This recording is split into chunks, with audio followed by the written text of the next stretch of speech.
আসসালামু আলাইকুম রহমতুল্লাহ। মহান আল্লাহ রাব্বুল আলমিনের শুকরিয়া যে আমরা একটি নৈতিক দায়িত্ব পালন করার জন্য এখানে এসেছিলাম। আমরা সবাই জানি বিএনপি চেয়ারপারসন সাবেক প্রধানমন্ত্রী বেগম খালেদা জিয়া তিনি জাতিকে তিনবার নির্বাচিত প্রধানমন্ত্রী হিসাবে নেতৃত্ব দিয়েছেন। এর বাইরেও তার একটি সংগ্রামী আপসহীন জীবন ছিল। তিনি গণতন্ত্র পুনঃপ্রতিষ্ঠা এবং মানুষের নাগরিক অধিকার প্রতিষ্ঠার জন্য আজীবন লড়াই করে গেছেন।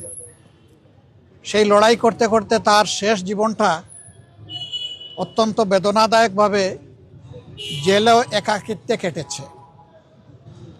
এই সময় যারা দেশ শাসন করেছেন তারা তার সাথে অমানবিক আচরণ করেছেন। তিনি যখন গুরুতর অসুস্থ হয়ে পড়লেন তখন তাকে বিদেশে নেওয়ার জন্য দল পরিবারের পক্ষ থেকে বারবার অনুরোধ করা হয়েছে। সরকার তো আমলে নেইনি, বরঞ্চ এগুলা নিয়ে বারবার উপহাস করেছে। আল্লাহ তাআলার বিচার, ইতিহাসের অমুক বিধান, শেষ পর্যন্ত তিনি চিকিৎসা নিয়েছেন, বিদেশেও গিয়েছেন, কিন্তু ততক্ষণে তার বিশাল ক্ষতি হয়ে গিয়েছে। সেই যে তিনি ব্রিটেন থেকে ফিরে আসলেন, আর কিন্তু বিদেশ চিকিৎসা নিতে যাওয়ার মতো উপযুক্ত স্বাস্থ্য আর তার থাকলো না। স্বাস্থ্যটা এতটাই ভেঙে পড়ল যে শেষ চিকিৎসা তাকে দেশেই নিতে হয়েছে। এই ক্ষেত্রে আমরা তার আত্মার মাগফিরাত কামনা করি। মহান রাব্বুল আলমিনের দরবারে দোয়া করি আল্লাহ তার বান্দির উপরে রহম করুন এবং জান্নাতের সর্বোচ্চ দরজা তাকে দান করুন।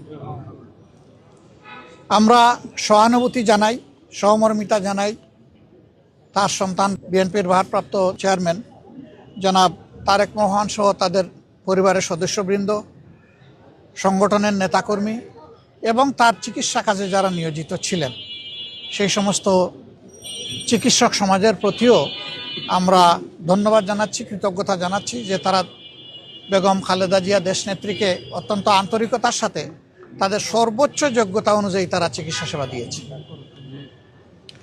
এটা আমাদেরকে অনুপ্রাণিত করে যে ভবিষ্যতে নাগরিকরা এমনটাই আমাদের দেশের চিকিৎসক সমাজের কাছে আশা করতে পারেন। তিনি চলে গেছেন ইতিহাসের একটা বিরল সম্মান নিয়ে।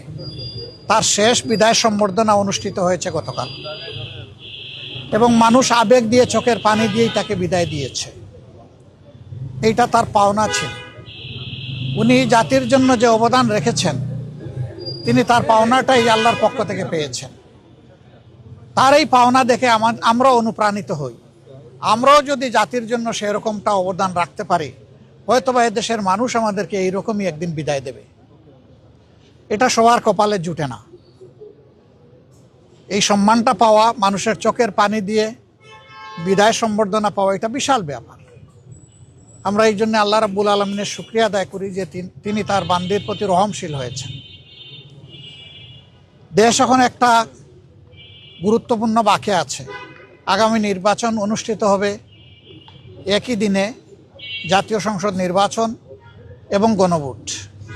সংস্কারের জন্য গণভোট আর সরকার গঠনের জন্য সাধারণ নির্বাচন। 12 তারিখের এই নির্বাচন নির্বিঘ্ন হোক, সুন্দর হোক এবং গ্রহণযোগ্য হোক, আমরা এটা দোয়া করি। আজকে এই বিষয় নিয়ে আমরা আলাপ আলোচনা করেছি এবং আমরা এটাও বলেছি, প্রিয় দেশের স্বার্থে অতীতে আমরা একসাথে কাজ করেছি, আগামীতেও দেশের স্বার্থে ইনশাল্লাহ আমরা একসাথে কাজ করব। তারেক রহমান সাহেব সহ বিএনপির নেতৃবৃন্দ একই আকাঙ্ক্ষা ব্যক্ত করেছেন, আমরাও একই আকাঙ্ক্ষা ব্যক্ত করেছি। এমনকি আমরা এটাও বলেছি যে 5টা বছরের জন্য জাতির স্থিতিশীলতার স্বার্থে একটা সুন্দর পরিবেশ ফিরিয়ে আনার স্বার্থে আমরা সবাই মিলেমিশে ভালো কোনো চিন্তা করতে পারি কিনা সেইটাও আমাদের চিন্তা করা দরকার।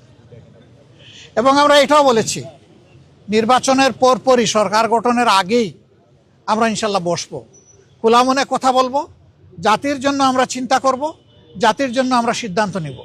আপনারা দোয়া করবেন আমরা সবাই যেন ম্যাডাম যে ঐক্যের জায়গাটা পাটাতন যেটা তৈরি করে দিয়ে গেছেন তার উপর দাঁড়িয়ে আমরা যেন আমাদের দায়িত্ব পালন করতে পারি। আপনাদের সবাইকে অসংখ্য ধন্যবাদ। আবারও ম্যাডামের আত্মার মাগফিরাত কামনা করছি এবং শোক সন্তপ্ত পরিবার, তার আপনজন, প্রিয়জন, তার সহকর্মীবৃন্দ তথা দেশবাসীর প্রতি আমরা গভীর সমবেদনা জ্ঞাপন করছি। আসসালামু আলাইকুম ওয়া রাহমাতুল্লাহ।